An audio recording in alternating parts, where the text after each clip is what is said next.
Hello and welcome back. In the last episode we built this builder's hut here, and our builder Antonella did a great job in putting together rather small first building of our colony. So this builder's hut, you stop laughing, I'm talking about you, yeah. This builder's hut is the pretty much most important building you have in a colony. The town hall, all good and fine, is, well, a necessary building because from here you can manage your colony. If I right click this one, I do have the option to change my colony color. I can take a look at permissions, informations, so I see all the citizens and events I have. I can see how happy my villagers are. At the moment, the overall happiness is at 3.5, which is not really good, but we'll get to that. I have my statistics, my alliances, and last but not least, my settings. So the builder's hut is the starting point of everything. You need a builder to build other buildings, and you can only build them to a level that the builder itself is. So if I take a look at the builder's hut here, I have build options still available because the builder's hut is level 1. So if I click here, I can see for the next level, I will need a bunch of spruce stairs, some item frames, some coarse dirt, some stripped oak logs. So all of an overall, things getting a little bit more complex and expensive, but I can then upgrade this building to the next level so that I can also upgrade other buildings to level 2 after that. Before we upgrade our builder's hut, though, we will need a place for our first 4 villagers to stay. And this first building will be a tavern.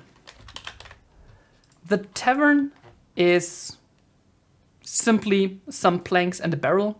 So let me craft this up and then we will get this placed down as well.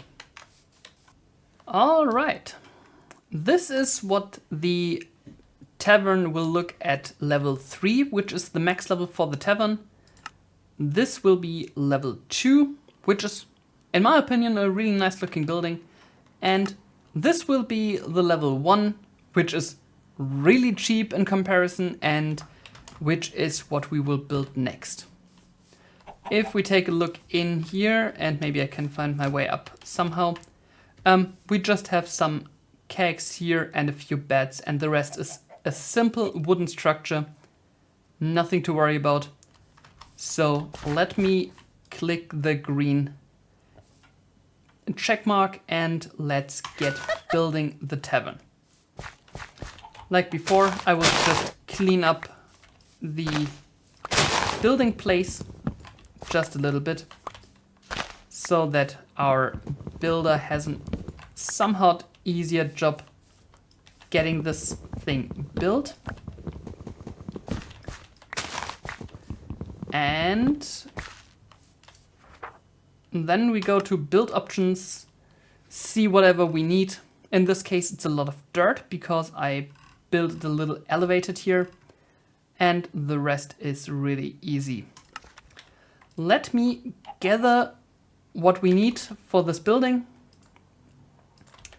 as I have my fancy scroll here. This will be updated in just a second, and I'll get everything together and then we can take a look at some other stuff while Antonella is building. All right, I got everything together and we can click off the required resources and get Antonella to build this new tavern. Antonella, off you go. I want to see a nice looking tavern when I get back here. Right away. I actually just watched a small video about Iron's spells and spellbooks to learn what the inscription table is all about. And I found out that I missed something pretty big. Actually, there is a lower level to the tower we were earlier. So I got some food, I got a weapon, I got space in my inventory. Let's go back to the tower in the mountains and see if we can get a little bit more out of that one. We'll see each other in just a second. And I am back at the tower. So, what I learned is you need to go quite a bit up here, right? Yeah, there's a trapdoor. You can go down again. And here we have a cryomancer. I'm not sure if this one will be passive or if I need to fight, but let's find out. Oh, it seems like he's only healing himself. Let's just kill that one. And collect the loot. Because I do get a Frost Step Scroll. I get some uncommon ink, an ice rune, epic ink, and rare ink. And down here, a bunch more. Cone of Cold Scroll, Icicle Scroll, a goat horn, some rabbit stew, and a bunch of other things. More Sweeping Edge, more ink, more Arcade Essence, a Magic Missile Scroll. Let's see if we can go on with our magical career sooner than later. Yeah, I'll just grab all the barrels and chests because then I know they're empty. Now the question is there anything further down? Yeah, it goes down. Alright, let's...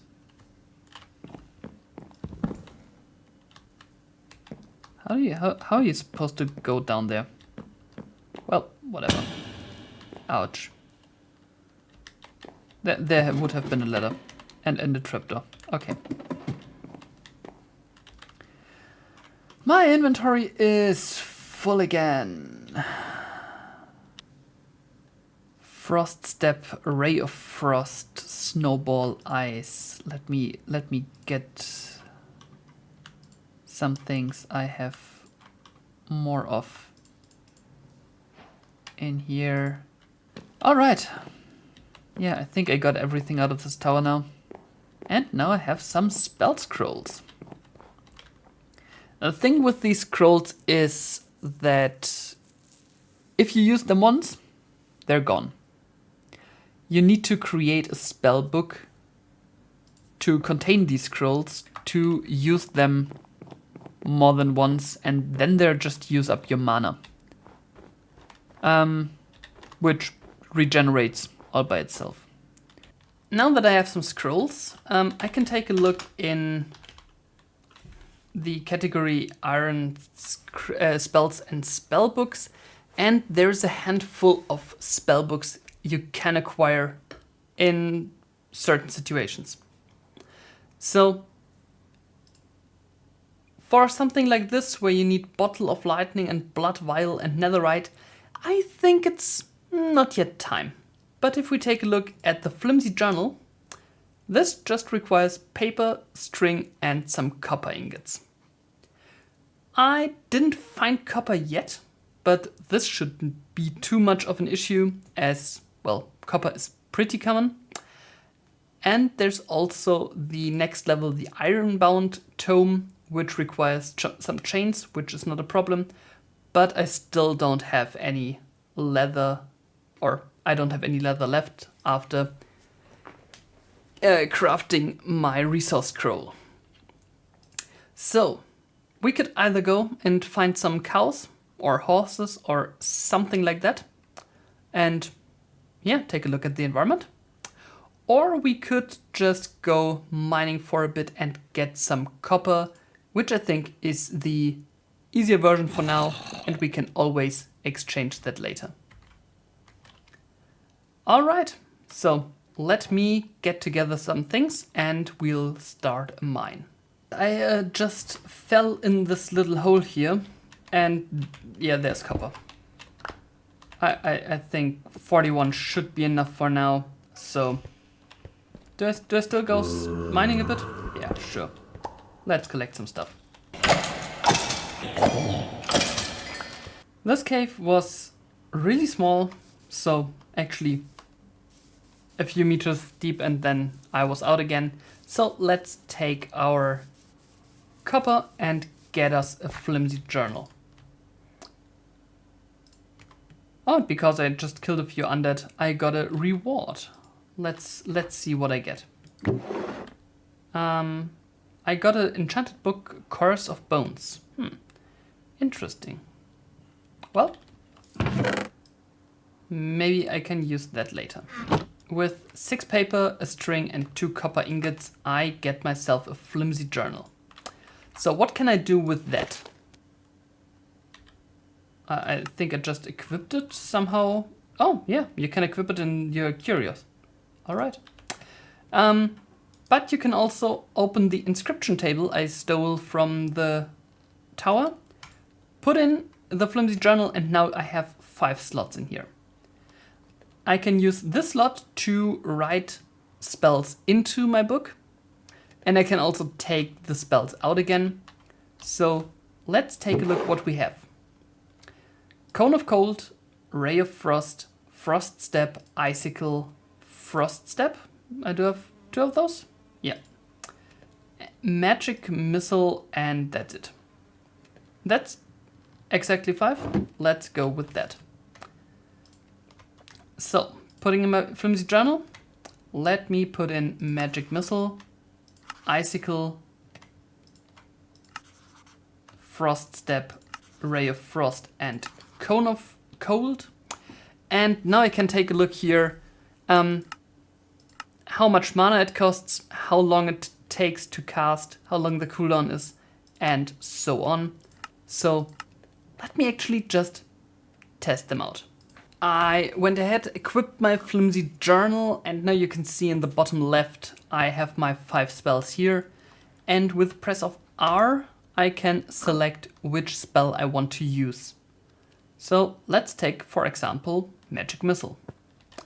I can cast Magic Missile and it will just cast a small projectile with low cooldown, and it costs 12 mana. So you can see my mana bar here.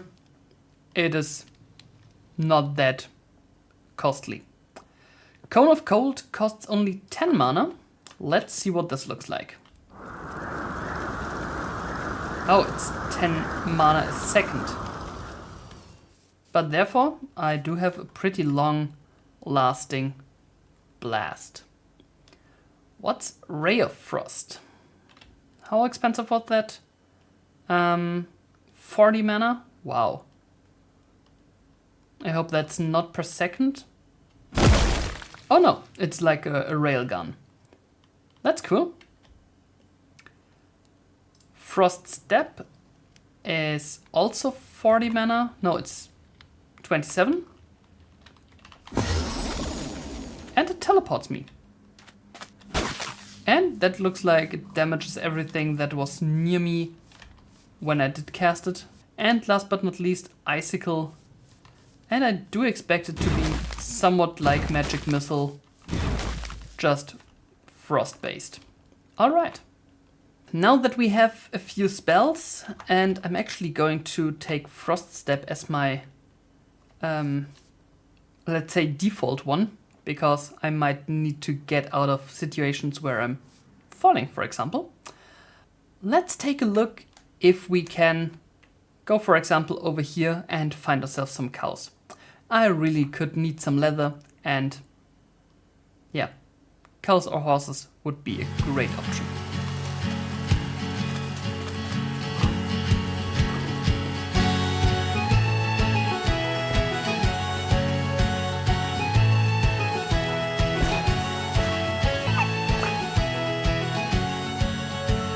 This down there might be one of the most colorful biomes that there is in this mod pack. We're looking at an archwood forest. This looks flat out amazing.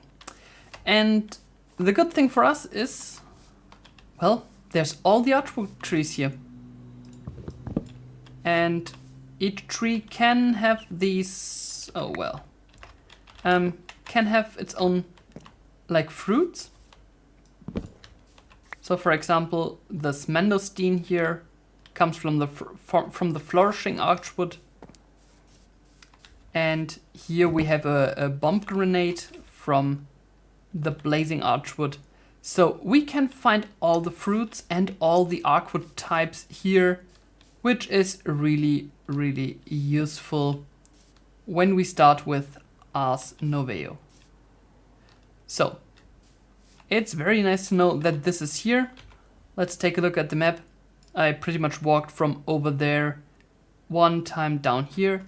And on the topic of Ars Noveau, this here is sauceberry. And sauceberry can be picked like sweetberry bushes and gives you these sauceberries here. And if I eat one of those, you will see I get a buff in the top right corner, mana regeneration. This sadly is not for the Iron Spells and Spellbooks mana, but only for the Ars Noveau one, but still very, very useful. And back in the colony, let's take a look at how the tavern was built.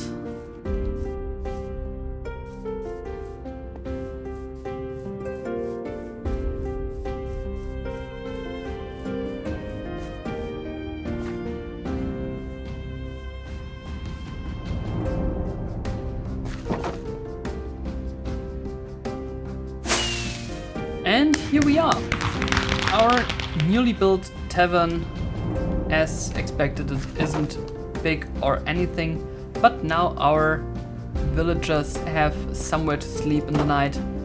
So from now on, it's really important that we don't just skip the night whenever we can, but we have to wait for the message all villagers are in bed, because otherwise they will be unhappy because they didn't get to sleep, because, yeah, I just slept before they could. Sleeping bags in any mod pack are really useful because they don't reset your spawn point, but they skip the night. Let's take 3 white wool, and here you can shift between different things you want. In my case, this is absolutely the right thing. 1 sleeping bag from Comfort, please. And then I was very successful in hunting down some animals, and I got 9 leather. So for one, we could upgrade our spellbook to an ironbound one, but I think I'm very happy with what I have right now, and leather is very rare at the moment, so I don't want to waste it. But what I definitely want to make, an backpack. And there's 2 sorts of backpacks in here. We have the standard traveler's backpack, which is quite useful because it has a inbuilt sleeping bag, and you can also store liquids with it. But in the longer case, the sophisticated backpack, this one, is far more upgradable and useful in various situations. So let me grab a chest and 4 string, a chest and 4 pieces of leather. Get me a backpack. This backpack then can be upgraded with 8 iron to get an iron backpack, and it's really worth doing that pretty much as soon as you can, because you get double the capacity. And if I take a look at this now, we pretty much have 2 additional inventory spaces here and 2 upgrade slots for whatever we need. And while I'm sitting here with Ruby M. Gitter at the campfire in the late evening, I want to say thank you for watching. Ruby, you stay. Oh, God dang it, she leaves. Okay. While I'm sitting alone at the campfire, as Ruby doesn't want to stay with me, it seems. This is, by the way, the other thing a tavern is good for. We now get people coming around, sitting around, and I can hire them to be colonists on their own. So next episode, we'll take a look at resource generation with mine colonies. We'll take a look at some residences, and let's see if we can hire the first few new colonists into our colony. So thank you very much for watching, and I'll see you very soon. And I'm really small, I just realized. Like, I'm a dwarf, yes, but I'm small.